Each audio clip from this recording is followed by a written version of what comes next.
පිරිමි කෙනෙකුට වඩා කාන්තාවකගේ තියෙන පොඩි දෙයක් තියෙනවා කෙලෙස් බහුලයි. ඒක බුද්ධ වචනේම තියෙනවා කාන්තාව උපමා කරලා තියෙනවා කළු ණයෙක් හා සමානයි කියලා. කන්හ සප්ප කියන සූත්‍රේ මාතුගාම සංයුක්තය කියලා සූත්‍ර ගණනාවක් තිබෙනවා. ඒ හැම සූත්‍රයකම බුදුරජාණන් වහන්සේ දේශනා කරලා තියෙන්නේ කාන්තාව තුල පිරිමියෙක් තුල නැති යම් දුර්වල කෙලෙස් තිබෙනවා. විශේෂයෙන්ම කිපෙන සුළු බව, ඊර්ෂ්‍යාව, වෛර බැඳීම, ක්‍රෝධ කිරීම, එකට එක කිරීම, පලි ගැනීම, අනුන්ගේ දේවල් හොයන එක, අනුන්ට නිନ୍ଦා අපහාස කරන දේවල්. මම කාන්තාවගේ හොඳ පැත්ත වගේම මේකත් කියන්න ඕනේ නේද? එතකොට බුදුරජාණන් වහන්සේ ඕවා පෙන්වලා දීලා තියෙනවා. දැන් අපි හිතන්නකෝ පිරිමි කෙනෙක් වැඩිපුර අනුන්ගේ දේවල් හොයනකොට කියනවනේ අනේ මේ ගෑණියෙක් වගේ කියලා කියනවනේ නේද?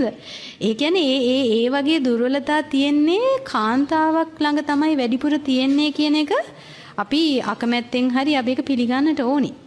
අන්න ඒ දුර්ගුණ අනේ තියෙන ආවේනික දුර්වලතා අපි පුළුවන් තරම් ධර්මයෙන් යටපත් කරගන්න ඕනි සමන්ති.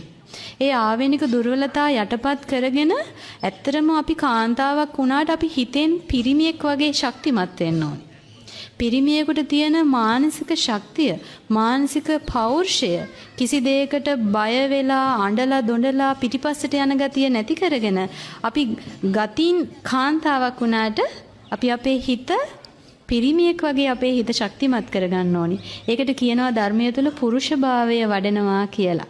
ඒ නිසා කවුරු හරි කැමති නම් ඊළඟ ජීවිතේ පිරිමියෙක් වෙලා උපදින්න. පිරිමි ජීවිතේ කොහොමත් නිදහස්නේ. මෙහෙණිනාස නමක් හැටියට මට ස්වාමීන් වහන්සේ නමක් වගේ ආසාවට වනාන්තරයක ගිහිලා භාවනා කරන්න බෑ.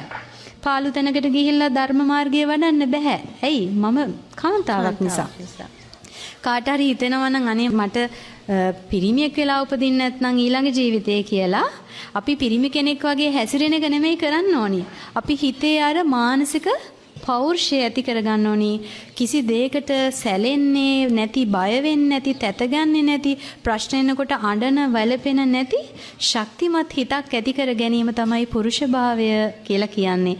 අන්නේ පුරුෂභාවය ඇති ස්ත්‍රියකට සාමාන්‍ය ලඳ බොළඳ කාන්තාවකට වඩා වේගයෙන් නිවන තුල නිවන සාක්ෂාත් කරගන්න ධර්ම මාර්ගයේ ගමන් කරන්න පුළුවන්.